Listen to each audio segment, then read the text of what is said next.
Okay, the Georgia Bulldogs are still ranked number one after a week of not playing. Just a real quick, we talk about AP, but I am going to talk about the coaches as well, just a little bit here.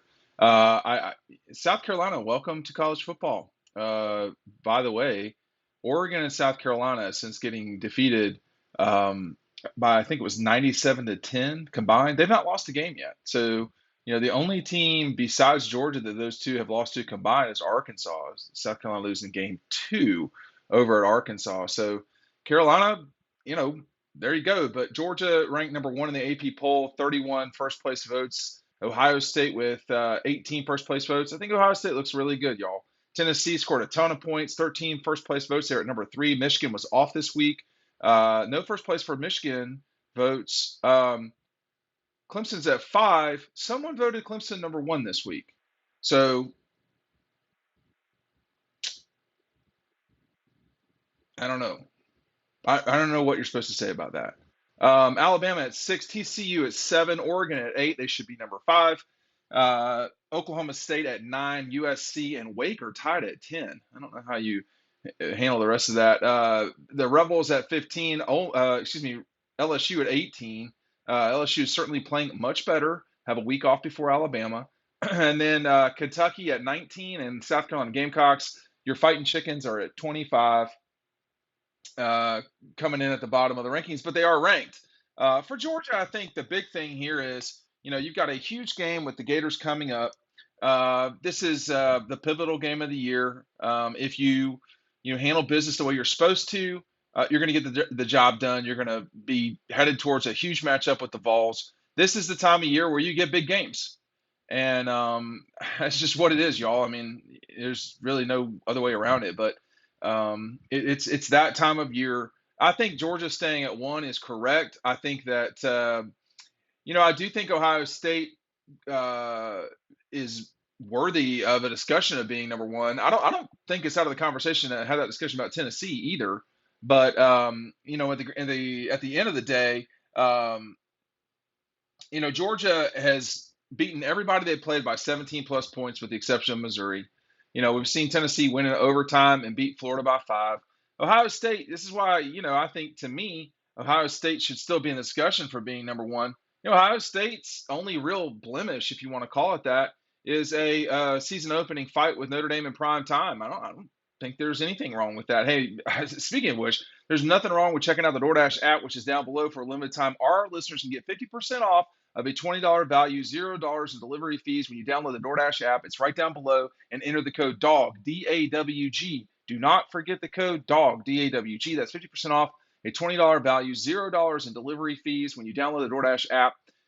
In the App Store, the code is DAWG. One more time, the code is DAWG, DAWG, for 50% off, $0 of $20 value, $0 in delivery fees with DoorDash, subject to change and terms apply. I do think that this is a great weekend to take advantage of that. Coming up to Georgia, Florida, you've got a lot of y'all are going to be tailgating. I get that, but if you're just checking it out, everybody ain't going down there.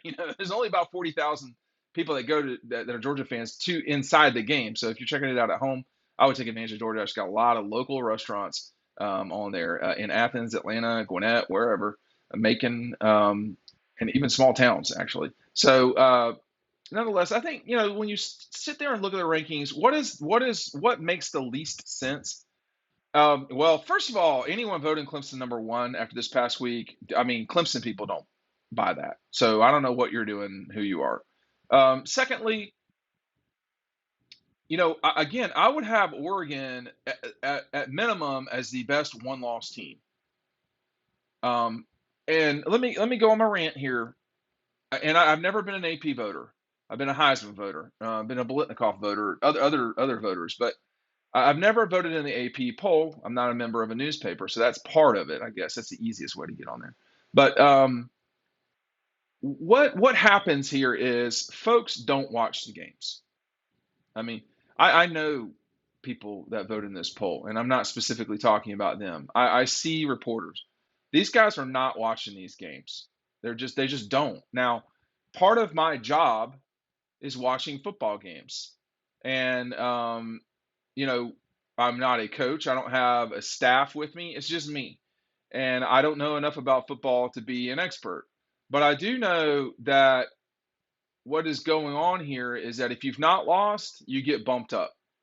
There have been warning signs with Ole Miss for a while. The Auburn game last week, the Vanderbilt game, people don't penalize them until they lose, and I get that.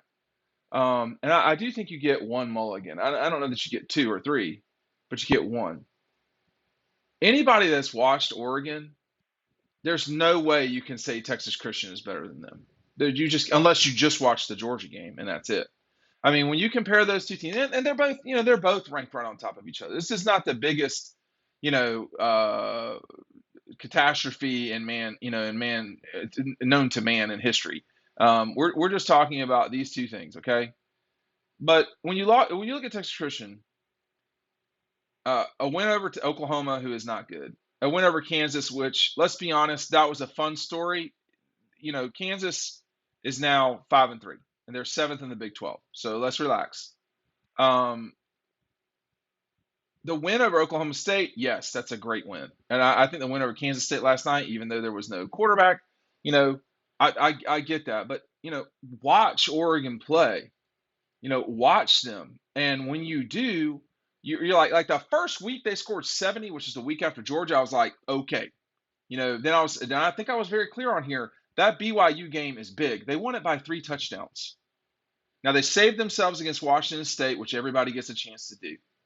They beat Stanford by 18, 45-27. They routine Arizona 49-22, and then they take top 10 UCLA, who's been pretty good this year, just to be frank. I mean, UCLA, they've only had one loss. They don't have tons of impressive wins. I think their win over Utah was a big deal for sure.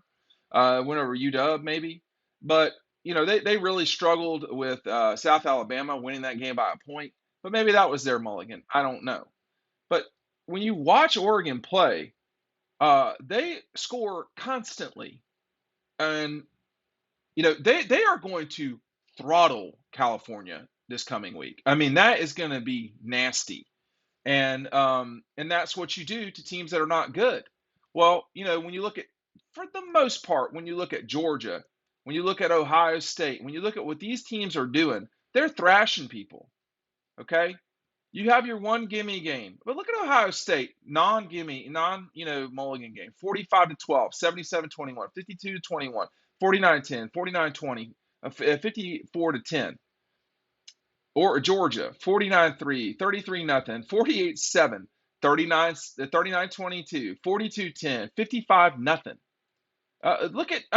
Let's talk about Michigan even. I'm not going to include their mulligan. 51-7, 56-10, 59-0, 27-14, 31-10, 41-17. I mean, that's what you do. You know what you don't do? Let me read these off to you. 27-21, 34-28, 30-20, 51-45 in overtime. No. Here's another one. 20-19, 24-20, 52-49 loss. You can't right now. Alabama and Clemson are some of this is like, oh well, they've always been good, so they have to be good. No, watch the games now. To me, Alabama's a top 5-6 team. Clemson is not. I don't know what we're doing there. Like I watched USC. I mean, I think USC, SC, like in California. I mean, they'd probably beat Clemson. I mean, you don't ever know, right? Because these games are so strange. But I mean, listen to some of these USC scores: 66-14, 41-28, 45-17. Now they saved themselves at Oregon State, 17-14. You get those. I mean, Clemson saved themselves yesterday. Arizona State, SC against Arizona State, 42-25, 30-14, and they lost to Utah by a point. They shouldn't be top 5. They're not. But like really good teams do that. I think that's what Oregon is. Now I don't know that they are, but we'll just see. Hey, make sure you're picking up DAWGSTRUCTION today. Here's another look at the book. When you do, you're getting a t-shirt with it included. You do need to email me immediately to let me know because I get them out pretty quick, particularly if I have your size on hand. Take a link. The link is right down below. Those are going to be great gifts for Christmas, and we're knocking on the door of Christmas. You do not want to goof around on that front. But hey, I mean, I think when you look at the close of Georgia's season, if they get to Atlanta, I mean, if they get to Atlanta undefeated and they have played ranked, let me get back to it here. If they have played and defeated uh, ranked Oregon, probably top five Oregon or top 10, ranked Tennessee, ranked Mississippi, ranked Kentucky, you know, you're not going to play ranked teams every single week. It felt like it this year in 21. I mean, they played Clemson, then they played Arkansas, then they played Kentucky, then they played. I can't even remember everybody. I mean, it just got to the point where they just were consistently playing ranked teams. I mean, you're not going to do that every single week. Somebody's got to play Vanderbilt, you know. So somebody's got to play UT Martin, right? So I think the teams to watch right now are LSU, Oregon, and then, obviously at the top, Tennessee and Georgia. What are they going to look ahead this week? Are they going to look past their bitter rivals, Kentucky and then Florida for Georgia? Are they going to do that? The season is on the line soon, and you need to start playing well. I think right now, I think the rankings are about right. I do want to know who voted Clemson number one. Is it Dabo?